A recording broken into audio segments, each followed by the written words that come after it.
UFC Vegas 58. These are the full card predictions and the betting breakdown. Main event, Rafael Fiziev versus Rafael dos Anjos.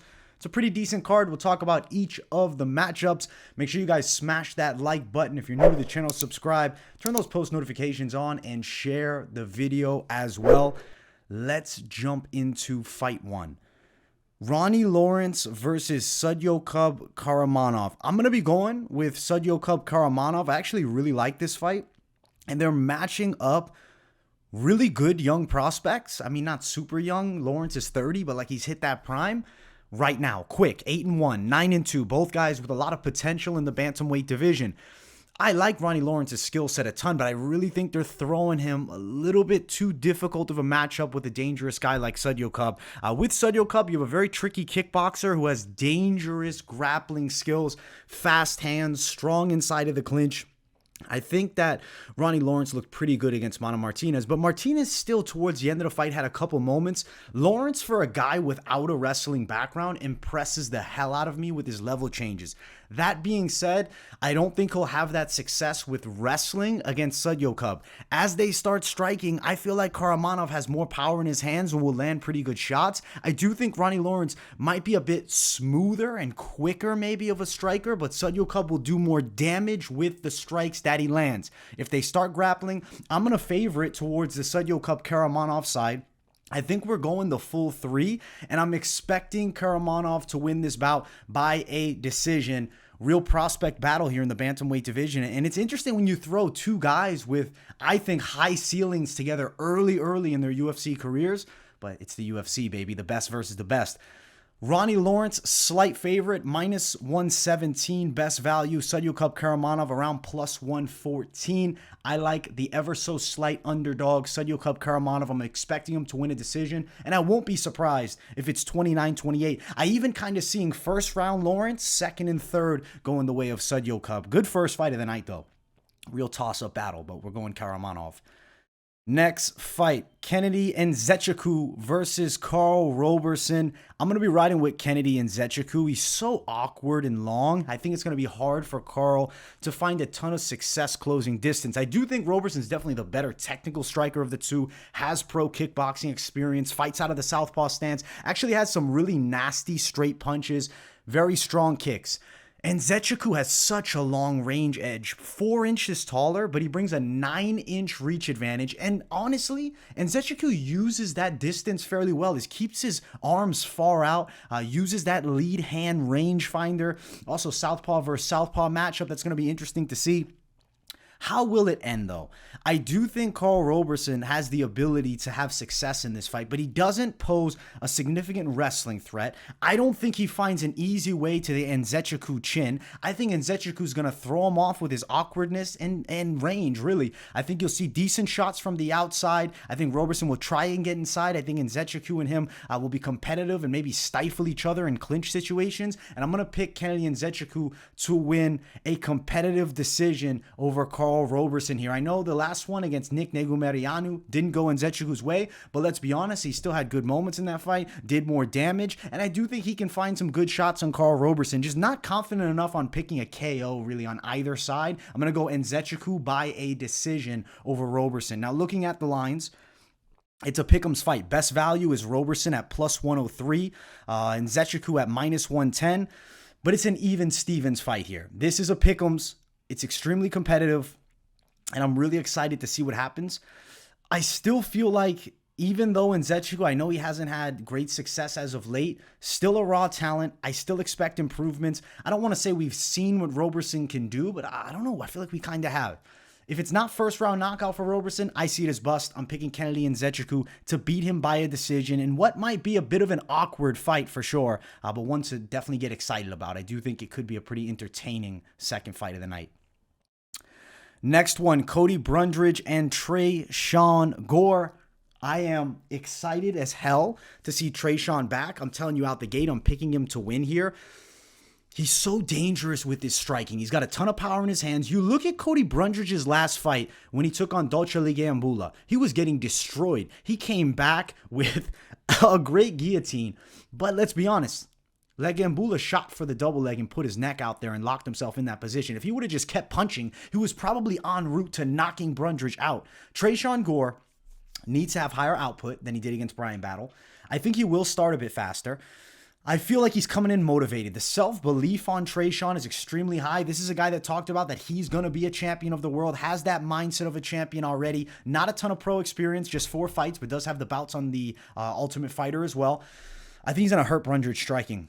And Tresean's base is pretty good too. I don't really see Brundage landing takedowns, and if he does get positions, I see the defense by Gore as there. I mean, he's got solid hips. He's extremely explosive. I think his hands are going to be dangerous in this fight. And I mean, Tresean also has deadly kicks. I'm saying Tresean Gore with a first or second round KO. I think he touches that chin of Brundage. I'm honestly kind of seeing it in the first. I could see it within the first 3 minutes. Brundage's stand-up is very mid-tier. He's okay. He tries to strike, but he's slow on the feet. He wants to wrestle. I can't see him just wearing on Tresean for 3 rounds. I'm going Gore to win, and I am going to say by knockout in emphatic fashion, and he gets that UFC victory that he needs here. Minus 112, excuse me, for Tresean Gore. Brundage at plus 110. Near Pickham's fight, I'm riding with Tresean and definitely have a bit of confidence in him in this close line, and especially that KO. I really do see him getting the KO win here. Good fight for Tresean. I think this is what he needs here. It's not too much of a step up. It's like a good level matchup and one that he wins. Next fight of the night, Antonina Shevchenko, Cortney Casey. I'm picking Antonina, which is never easy to do because she's extremely inconsistent. But I mean, as is Cortney Casey. I feel like Cortney Casey's stand-up game is not as good as Shevchenko, and I don't see Casey posing that ground threat. When you fight Antonina Shevchenko and you have the advantage in the grappling, that tends to be how you beat her. Shevchenko really does struggle on the floor with a lot of girls. In this fight here, I think she'll be pretty smooth sailing as far as takedown defense. I think from distance, Shevchenko has a big advantage in the striking range. I mean, she's got better kickboxing. She's a southpaw. I do think she's a bit more explosive.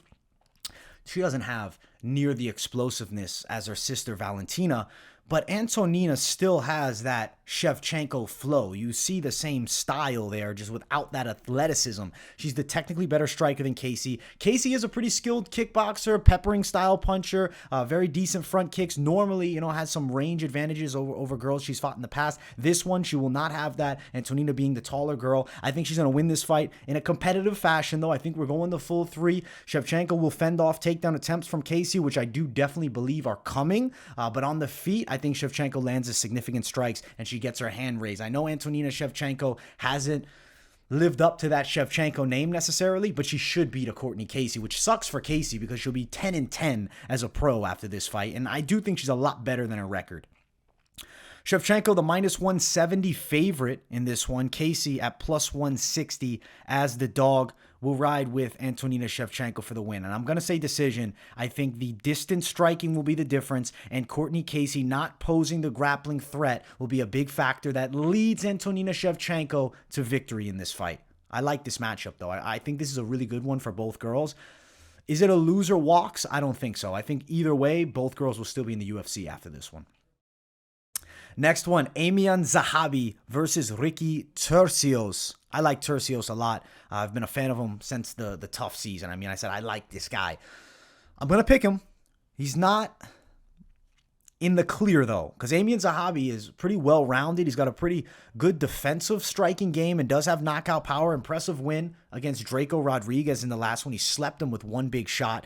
On the ground, Zahabi is very capable, though I think Turcios is definitely the better wrestler of the two, and I think he's going to be trickier with the jiu-jitsu on the mat. He's more awkward with the striking. I see this as a really competitive fight, though. Turcios is just so scrappy and has that relentless pressure and will to win. I love watching it. I'm a fan of Turcios' style.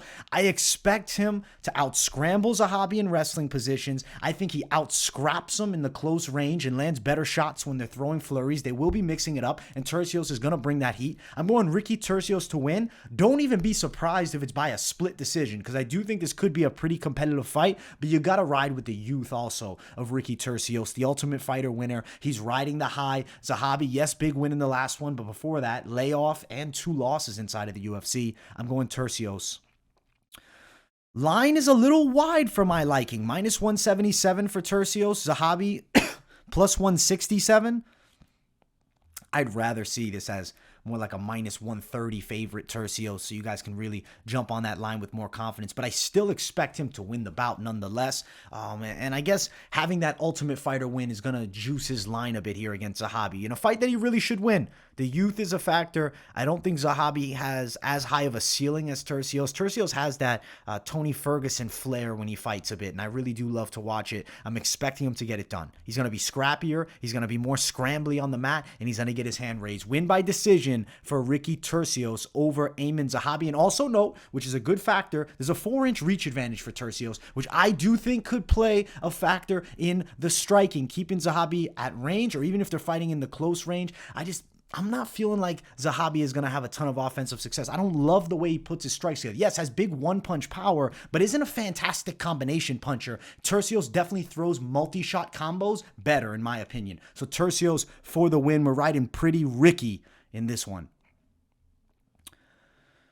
Next fight of the night. It brings us already to the featured prelim. This is an interesting one. It's Cynthia Calvillo and Nina Nunes. I'm on Nina Nunes all day. Now, concerns will be she's had a child. She's had a bit of a layoff. How long has it been? A year she's been out. She lost to Dern by sub. Prior to that, then it was 3 years. She lost to Suarez. But you look at the wins. Gadelia, Ronda Marcos, Angela Hill. At one point, Nina Nunes was looking like an absolute savage out there and seemed to be maybe on her way to a title shot. Then she runs into the monster that is Tatiana Suarez, who unfortunately now hasn't fought in some time. But when she comes back, I think she'll still make waves. Calvillo is like a light version of Tatiana Suarez. Definitely not nearly as physically strong. Has okay stand-up, but I think Nunes is so much better on the feet. Her jab is very crisp. And I mean, she is the wife of the greatest female fighter of all time. You know she's picking up traits from Amanda Nunes training alongside of her. Nunes is extremely light on her feet. I love the way she moves. I love the combination strikes, the Thai-esque style of striking, the range management. I think the takedown defense will be there against Calvillo too. Calvillo is a decent like pressure style wrestler. Very okay, I would say, in the stand-up department. Not great on the feet. Hittable down the center line, which I think Nunes finds a lot of success throwing straight shots here. As long as she fends off the takedowns, she should get the win. Hard for me to see a finish, though. I think Nunes is probably getting her hand raised by a decision. I'm going to ride with Nina Nunes here in the comeback fight. It's a good spot. It's one that makes sense. 2-fight losing streak for Nunes. 3-fight losing streak for Calvillo. She jumped up to 125 pounds, expecting that big success, and unfortunately really hasn't lived up to it. You see that one win over Jessica Ai, and now 3-fight losing streak. Chukagian dominated her, Andrade stops her, and then Lee stops her as well in the corner. I think Nina Nunes win by a decision is a pretty quality pick in this one, especially you're looking at the lines. Nunes is a slight dog. Plus 133 for Nina Nunes. Cynthia Calvillo minus 135. I like Nina Nunes, especially at plus money. Women's MMA action. I'm all over Nina Nunes as an underdog this week. I like her a lot, and I'm saying she does get it done by a decision and a clear one. I don't think it's going to be a super competitive split. I think it's a clear, unanimous decision. Maybe not 30-27, but she'll be the rightful winner. Nina Nunes gets it done in our featured prelim. Let's jump to the main card. It starts off with Michael Johnson and Jamie Mullarkey. And for those watching, make sure to smash the like button. And if you're new to the channel, subscribe. I got to ride Jamie Mullarkey, man. Michael Johnson in his prime. And if you guys don't remember the prime of Michael Johnson, he was so good. Knocked out Dustin Poirier, wins over Edson Barboza, Tony Ferguson. His hands were always so smooth. It's just a lot of inconsistency for Michael Johnson. I know he got a good win over Alan Patrick in the last one, but let's be honest, Patrick is not at the level at this point. He seems to be very weathered as a fighter. He's taken a lot of shots as well. And, an Asian guy. Michael Johnson was hurt bad in the first round. He wobbled a bit. Not terribly hurt, but he was definitely stunned enough that you visibly can see, oh shit, Alan Patrick caught him. Now, Michael Johnson's hands are always dangerous. He fights out of the southpaw stance. He's extremely fast. I do think he has a bit of a speed edge over Mullarkey, but Jamie Mullarkey is like a bully in the cage. He's got that relentless pressure, has a good flow striking. I like the way he kind kind of sways the head side to side. Even though it's a little bit awkward, and some people will say he's stiff in a sense, I like the way he moves forward with multi-shot combos and confidence. He's bouncy on the feet. He'll bully you against the cage. I think he's going to put a ton of pressure on Michael Johnson. I really feel as though Michael Johnson, known for fumbling in big fights, isn't going to beat Jamie Mullarkey. You look at the age difference too. Johnson 36, Mullarkey 27. I think the career paths are going opposite directions. Mullarkey literally just lost to Jalen Turner, who destroyed Brad Riddell last week and is seeming like a contender. I think Mullarkey's still real. I think he's a problem for a lot of the back-end guys at 155, or even guys towards the rankings as you get closer to it. I don't know about rank guys, but towards the rankings. Michael Johnson, to me, is past the prime. I think Mullarkey's going to find success with his hands. I think he's going to hurt Michael Johnson and knock him out in the second round. Would I be shocked if he wins by submission? Absolutely not. Mullarkey inside the distance is very high confidence, and I expect him to break Michael Johnson with the pace in this fight, and I don't think it's going to be easy for Michael Johnson to keep Mullarkey off of him. Even though Johnson's got power, that precision and accuracy that he once has, it's gone to me. It's still kind of there. Like there's like reminiscence of it, but it's not the same. It's not the guy who knocked out Dustin Poirier. I'm going Jamie Mullarkey, stoppage in the second round. I'm going to say KO, TKO, and I see him getting his hand raised in rather impressive fashion. The line is wide here. Mullarkey minus 230, Michael Johnson plus 211. I like Jamie Mullarkey with a lot of confidence in this spot, man. I think he beats the older Michael Johnson, and I like Michael Johnson a lot. I've always hoped the best for him. I've been watching him literally since The Ultimate Fighter. I remember when he fought Bruce Leroy that season. Has had good moments in the UFC, has had a really bad downfall. At least he came back with a win, but I think Mullarkey takes him out, guys. Too much. The momentum of Mullarkey is still going up, and I do think he has a fair future in the UFC. Beating Michael Johnson is a must for Mullarkey to move forward, and he's going to get the stoppage win here. And I am thinking second round KO. Let's jump to the next one. Weird heavyweight fight. Jared Vanderaa and Chase Sherman. I'm picking Jared Vanderaa.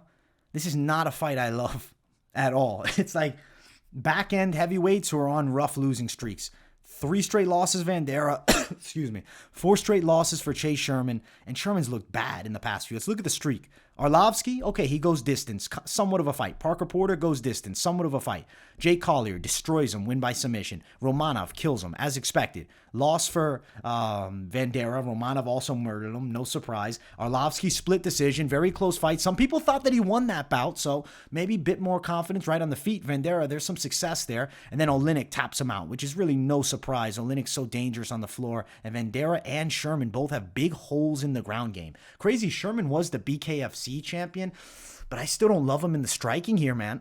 I think the Vanderaa Muay Thai is a bit dangerous. I do think the scrappy boxing is solid. He's got okay hooks, bit of power in the hands, not huge power really on either side. I see this as a competitive heavyweight fight. I think Vanderaa is going to be the physically stronger guy of the two. Neither guy shines on the floor, but if I had to say who I think is better on the mat, I'm going to lean it towards Vanderaa. It's interesting to have a heavyweight fight like this and be predicting it to go long, but I can't see it any other way, really. I mean, of course, one big shot can land and change everything, but I think Jared Vanderaa is going to beat Chase Sherman by a unanimous decision in this one. Let's see what the lines look like. Vanderaa a fair favorite. Minus 172 for Vanderaa. Chase Sherman plus 158. Man, I think it's going to be 5 straight losses for Sherman. And I have a feeling the loser walks in this one. Because if Vanderaa loses to Chase Sherman, they're probably sending him the pink slip. And then if Vanderaa beats Chase Sherman, Sherman's probably getting that pink slip, and it's going to be outside of the UFC, maybe going back to the BKFC. I guess loser of this fight's probably headed to BKFC. I have a feeling. I'm going to pick Vanderaa for the win. I expect him to get it done. I think he's got a bit more power, too. I mean, he had a good fight against Justin Tafa. He controlled range really well there. I know Tafa's a short heavyweight. And I mean, Chase Sherman's going to be looking him in the eyes. 6'4", 6'4", 80-inch reach, 78, so close in the reach department. But Jared Vanderaa is the pick, and I am going to pick him by a decision. He beats Chase Sherman, and unfortunately, Sherman is probably getting the pink slip after this one. But hey, at least he's finishing it out on the main card, and I do expect him to bring everything he has here because he knows this could be the final walk. Next fight of the night, Jamie Pickett and Denis Tiuliulin. Tiuliulin steps in on short notice. Got to respect him for that. But you can't pick him. I got to pick Jamie Pickett. I'm not super impressed by Pickett ever. He's a really rangy striker with decent athleticism. Remember when he fought Joseph Holmes? He's a better version of Joseph Holmes, really. The kickboxing is decent. He's versatile with his striking, and I think Tiuliulin is more one-dimensional with his stand-up. Very boxing-heavy game, decent straight shots. I mean, he hits hard, pressure-forward style, but still a bit upright. On the ground, Tiuliulin gets up fairly well, and I mean, he fought Ilyashab Khizriev in the last one, which is kind of a hell matchup, and I mean, he touched Khizriev a bit on the feet, but Jamie Pickett's stand-up game, I think, is going to be too versatile for him. Of course, if he can land a big shot and put Pickett out, it's not impossible. But the likelihood, in my opinion, is not super high. I don't see Pickett as a chinny fighter. Jordan Wright knocked him out with a big shot. He still went distance with Tafon Chukwi, who's a heavy hitter. Kyle Dawkins submitted him. And you see the two wins, Joseph Holmes, Laureano Starpoli. I see it as like a competitive matchup. I think Pickett will have moments. I think he's going to be the quicker guy of the two. I think from distance striking, the edge is definitely Pickett. I think in the clinch, Pickett has a bit of an advantage, though Tiuliulin is probably the physically stronger guy. I'm riding with Jamie Pickett by a decision, especially Tiuliulin jumping in on short notice. Minus 175 for Jamie Pickett. Tiuliulin sitting at plus 161. I will ride Jamie Pickett for the win. And Jamie Pickett's not a guy that I love betting on and picking. Probably going to sit out on the betting side. Tiuliulin has a puncher's chance here. I mean, if he lands a straight shot down the line, he could hurt Pickett. But I just see Pickett is so much more versatile. The clear speed edge, the physicality advantage. Jamie Pickett. Win. And I'm going to say by a decision. Next fight is our featured bout of the night, and it is very interesting. Saeed Nurmagomedov. I'm having a fucking Joe Rogan moment. Let's do it again. Saeed Nurmagomedov versus Douglas Silva de Andrade. Man, I'm picking Saeed Nurmagomedov, as is everyone.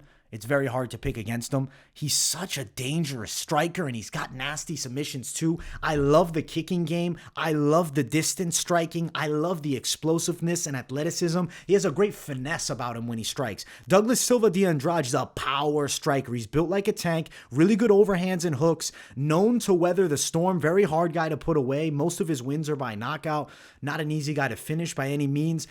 Saeed, I have a feeling club and sub here, kind of leaning towards that. I think he could hurt Douglas Silva de Andrade with a big punch and then lock up that submission, especially with those long arms, man. I know he's not extremely long. I mean, he's only got, an inch and a half reach edge over Douglas Silva de Andrade, but they're thin, they're long, they're perfect for catching necks. And I'm going to go Saeed Nurmagomedov by submission, leaning it by KO as well. I like inside of the distance a lot here, but I have a good feeling about the club and sub. I think Saeed catches him in the second round and gets that stoppage. First round, I do think Saeed has good moments, touches up Silva. I see the straight strikes as a big problem for de Andrade. Morozov had a ton of success early, hurt Silva bad, and then what happened? He pretty much gassed himself out and then takes the L.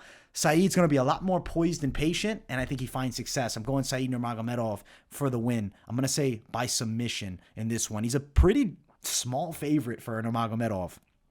Minus 234 for Saeed. Douglas Silva de Andrade plus 234. I like Saeed Nurmagomedov with a good amount of confidence, man. And maybe check that sub line as we get closer and all the props are dropping. You might want to look at it because club and sub, I think a straight shot lands, maybe even a kick, and then he catches the neck of Douglas Silva de Andrade. Interesting fight. Saeed's looking like a problem. Also, look at the age difference, 37 to 30. We know the levels now. I think Saeed is an extremely confident pick this week, and I expect him to get the finish in this one. Excuse me. Co-main event of the evening, Caio Borralho versus Aiemann Petrosyan. I really love this fight. And both guys have so much potential. But man, it's hard to pick against Caio. I'm going to be picking him to win. Caio Borralho for the W. Petrosyan is a really dangerous kickboxer. He fights well from range. He's very precise. A good peppering jab. It's good flow. An enjoyable style to watch. Moves well. Strikes while moving really well.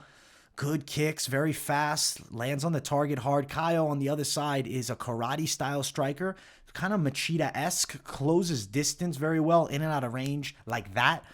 Very solid on the floor. The difference between these two is that Caio Borralho has a clearly better grappling base. If he looks to mix in takedowns, which I believe he will, he's going to find a lot of success. On the feet, I think Petrosyan might actually have the edge with the pure kickboxing style, though Borralho won't be easy to deal with. Interesting note, right? 6'2" Petrosyan, 5'10" Caio, but a 4-inch reach advantage favors Caio Borralho here. So on the feet, look for that. I do think Borralho closes distance better than Petrosyan, but Petrosyan manages distance a bit better than Caio. Gonna be interesting here. Petrosyan got that win over Gregory Rodriguez, who's an absolute powerhouse monster in the last one. Biggest reason I think he got that is we didn't see the grappling. Rodriguez should have tried to get the fight to the mat. I think Borralho is going to be very respectful of the striking game of Petrosyan, and I think we're going to see him look to mix in takedowns. I mean, you look at the last win. I believe it was against Omar Gadziev. Yes. Caio Borralho was controlling him on the floor. His jiu-jitsu looked A1. For me, Petrosyan's going to struggle in that position. Caio Borralho for the win. I'm going to pick it by a decision.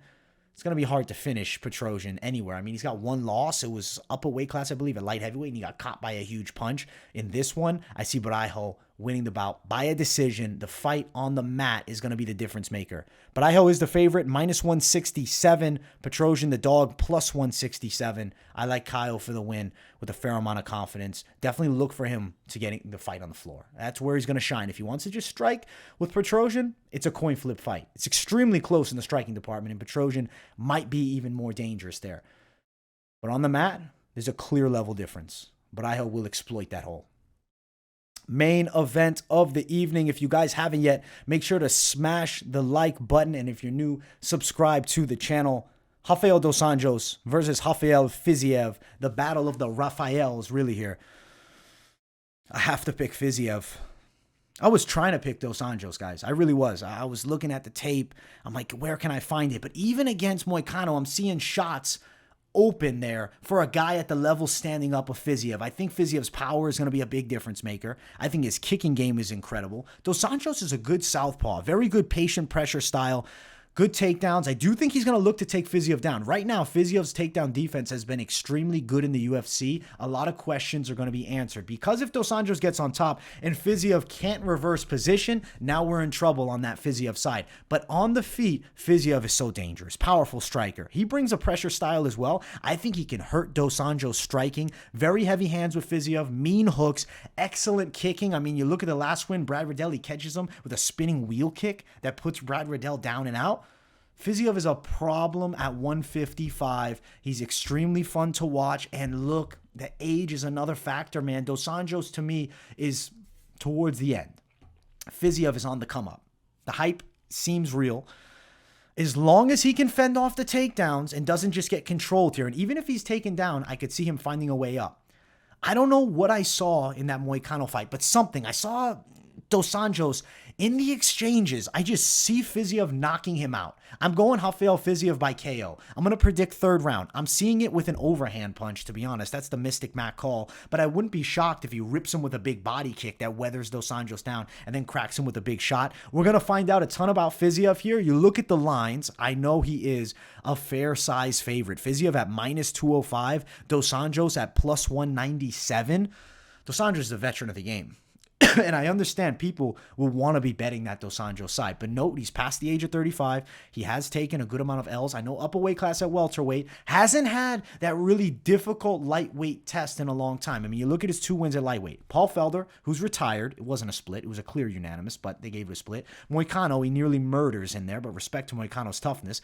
Rafael Fiziev is so much more dangerous than Dos Anjos. Look at the wins. Brad Riddell, Bobby Green, Renato Moicano. He knocked him out bad in the first round. Mark Jacasey. Alex White win. I guess we can't jump up and down with joy about, but that's a good way to get your momentum flowing. Fiziev is a problem. He's a finisher. He's extremely dangerous, and his danger is going to be shown here. He's knocking Rafael Dos Anjos out. The battle of the Rafaels goes towards Rafael Fiziev. I'm going KO. I'm calling it in the third round. He's going to sleep Dos Anjos, and we got a contender. Fiziev, I'm telling you guys, he's a contender. He's somebody to watch. I'm very interested how he's going to fare, especially against some of these dangerous grapplers.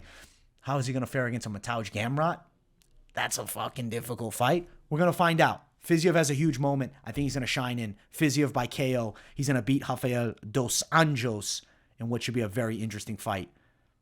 Pretty decent card overall. Not 10 out of 10, but still good quality action upcoming this weekend. We're going to enjoy the hell out of the fights. I'll be dropping content pretty much every day of the week for it, so make sure you stay locked in on the channel. Smash the like button if you guys haven't yet. If you're new, subscribe, turn the post notifications on, and share the video as well. Let me know in the comments what you guys think. Drop a W in the chat if you don't have anything to say. Much love to all my supporters, man. I really appreciate each and every one of you, and I will see you all in the next one. Peace, everybody.